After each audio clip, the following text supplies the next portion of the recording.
1884 मध्ये त्यांनी कामगार चळवळ उभी केली आणि त्या चळवळीपासून कामगारांच्या चळवळीला उठाव आलं आणि तेव्हापासून कामगार चळवळ एक मोठ्या प्रमाणामध्ये भारतामध्ये निर्माण झाली। त्यावेळेस ब्रिटिशकालीन सरकार होतं, त्यावेळेस कामगारांच्या अनेक समस्या होत्या आणि त्या समस्याला वाचा फोडण्यासाठी नारायण मेघाजी लोखंडे यांनी सर्वात मोठी भारतामध्ये कामगार चळवळ उभी केली।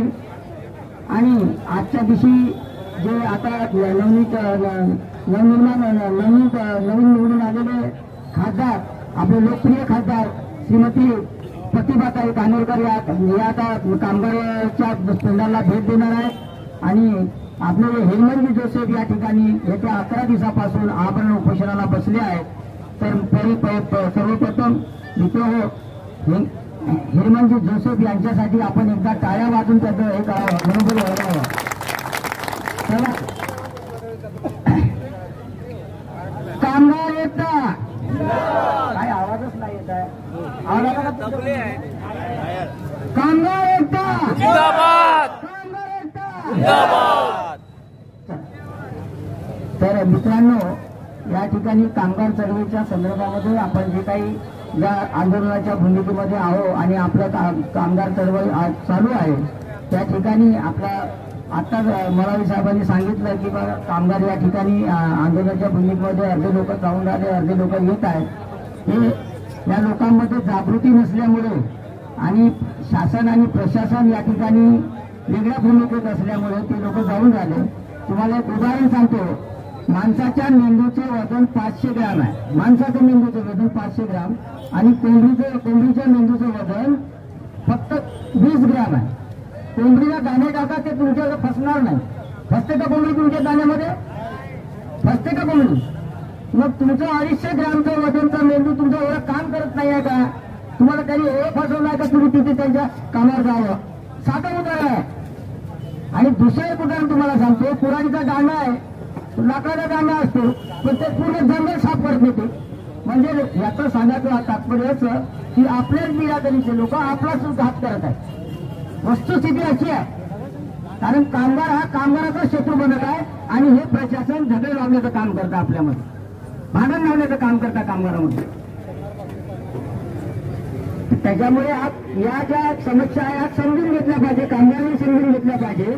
कारण महाजनको प्रशासनामध्ये इथून जाणारा जो कामगार वर्ग आहे त्यांना तुटपुंजी पगार, तुटपुंजी रोजी देऊन त्यांना तिथे नेण्यात येत आहे। कारण त्यांना सुद्धा किमान वेतन आणि निर्वाह भत्ता त्यांना सुद्धा लागत आहे, परंतु त्यांना त्यांची जाणीव नाही आहे।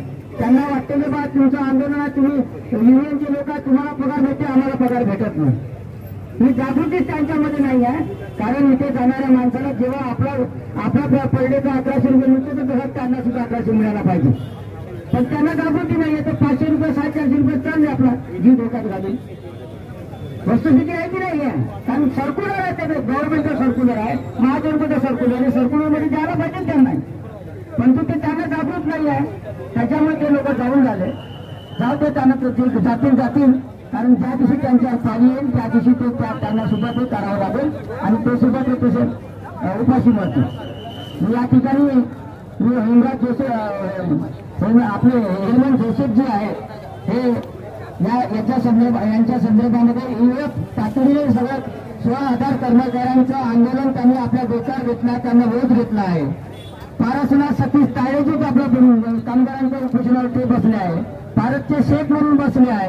मला सांगा, या 3 लोकांनी आपला खांदावर पूर्ण तुमच्या कामगाराचा बोजा घेतला, तर तुमची जबाबदारी आहे की तुम्ही त्यांच्या सोबत असायला पाहिजे, सोबत असायला पाहिजे की नाही पाहिजे? वेतन तुमचं वाढणार की नाही वाढणार?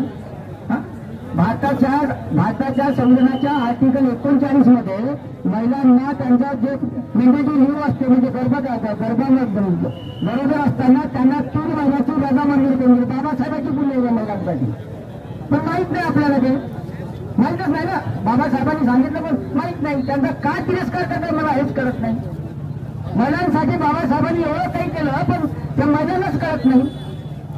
आज तुम्हाला जे काही मिळत आहे, इथे बसले जे काही आहे कामगार, बाबासाहेब कामगार मिनिस्टर असताना संविधानामध्ये अशी तरतूद केली की तुमच्या कामगारांसाठी किमान वेतन, भत्ता, बोनस हा सगळ्या एरियाचा सगळ्या त्या कायद्यामध्ये तरतूद करून ठेवल्या, परंतु त्या कायद्याचं ज्ञान नसल्यामुळे आपल्यामध्ये असंभ्रम तयार होत आहे। असं पण जास्तीत जास्त तयार होतात.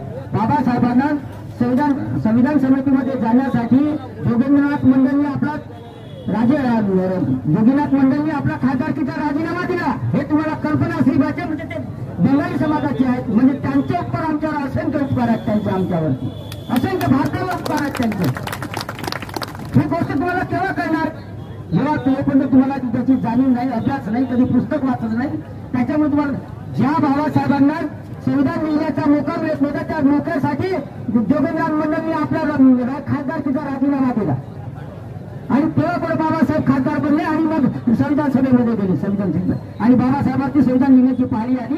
2 वर्ष 11 महिने 17 दिवस संविधान लिहायला लागले. तुम्हाला एक पान जरी लिहा म्हटलं दिवसभर आपल्या दिनचर्याचं तुमच्याला होणार नाही, सातत्यानं बसू शकणार नाही.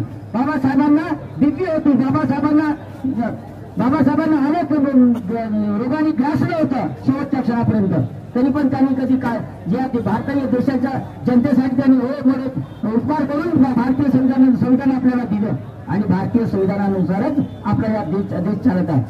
त्यांना जगामध्ये गोल्डन डायमंड म्हटलं जाते. गोल्डन डायमंड कशाला म्हटलं जाते? सोनेरी हिरा म्हटलं जाते त्याला.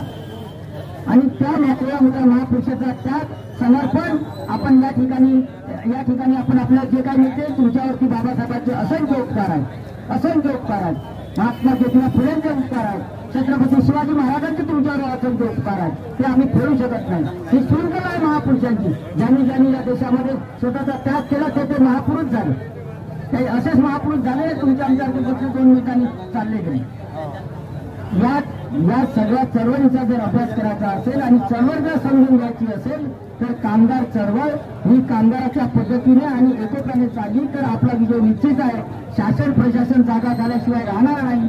शासनाच्या प्रशासनाच्या हा दोन्ही बाजू आहेत आणि शासन हा सर्वोच्च